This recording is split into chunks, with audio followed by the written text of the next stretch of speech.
ഗവർണർക്ക് സുപ്രീം കോടതിയിൽ തിരിച്ചടി. വിസിമാരെ തീരുമാനിക്കാനുള്ള സെർച്ച് കമ്മിറ്റി സുപ്രീം കോടതി തീരുമാനിക്കും. ഗവർണറും സർക്കാരും സെർച്ച് കമ്മിറ്റിയിലേക്കുള്ള 5 പേരുകൾ വീതം നൽകണമെന്നും സുപ്രീം കോടതിയുടെ നിർദ്ദേശം. വിവരങ്ങളുമായി ഇപ്പോൾ വിഷ്ണു തലവൂർ ചേരുകയാണ്. വിഷ്ണു, നേരത്തെ തന്നെ ഹൈക്കോടതിയിൽ നിന്നടക്കം തിരിച്ചടി നേരിട്ട സാഹചര്യത്തിലാണ് ഗവർണർ സുപ്രീം കോടതിയെ സമീപിച്ചത്.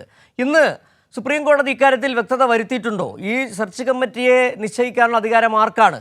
ഇപ്പോൾ സുപ്രീം കോടതി നൽകിയ നിർദ്ദേശം 2 പേരും പട്ടിക നൽകട്ടെ, അതിൽ നിന്ന് സുപ്രീം കോടതി പുതിയ സെർച്ച് കമ്മിറ്റിയെ രൂപീകരിക്കാം എന്നുള്ളതാണ്. എന്താണ് ഇന്ന് അന്തിമ തീർപ്പായി സുപ്രീം കോടതിയുടെ ഭാഗത്തു നിന്ന് വരുന്നത്?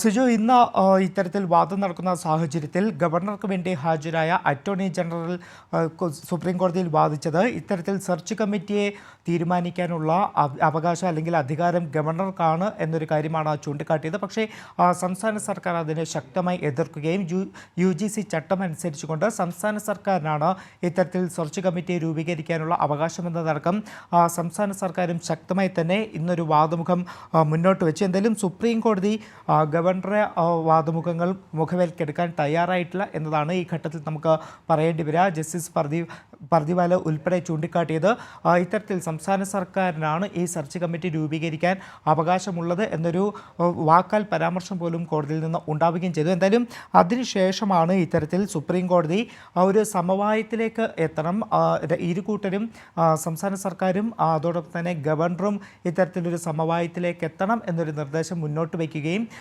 5 പേരുകൾ ഇരുകൂട്ടരും, അതായത് ഗവർണറുടെ ഭാഗത്തു നിന്നും അതോടൊപ്പം തന്നെ സർക്കാരിൻ്റെ ഭാഗത്തു നിന്നും 5 പേരുകൾ വീതം നൽകണമെന്നും അതിൽ നിന്ന് ഒരു സെർച്ച് കമ്മിറ്റിയെ കോടതി തന്നെ രൂപീകരിക്കും എന്നൊരു തീരുമാനത്തിലേക്കാണ് കോടതി എത്തി നിൽക്കുന്നത്. എന്തായാലും ഗവർണറെ സംബന്ധിച്ചുകൊണ്ട് വലിയ തിരിച്ചടി തന്നെയാണ് സുപ്രീം കോടതിയിൽ നിന്ന് നേരിട്ടിരിക്കുന്നത്. കാരണം ഇത്തരത്തിൽ ഈ താൽക്കാലിക VC നിയമനത്തിലടക്കം ഹൈക്കോടതിയിൽ നിന്ന് വലിയ തിരിച്ചടി നേരിട്ടപ്പോഴാണ് സുപ്രീം കോടതിയിലേക്ക് എത്തുന്നത്. പക്ഷേ അവിടെയും വിഷ്ണു തലവൂരാണ് തിരുവനന്തപുരത്തു നിന്നുള്ള വിവരങ്ങൾ നൽകിയത്. ഗവർണർക്ക് സുപ്രീം കോടതിയിൽ നിന്ന് തിരിച്ചടി, സെർച്ച് കമ്മിറ്റിയെ തീരുമാനിക്കാനുള്ള അധികാരം സർക്കാരിന് തന്നെ എന്ന് വ്യക്തമാക്കിയിരിക്കുന്നു.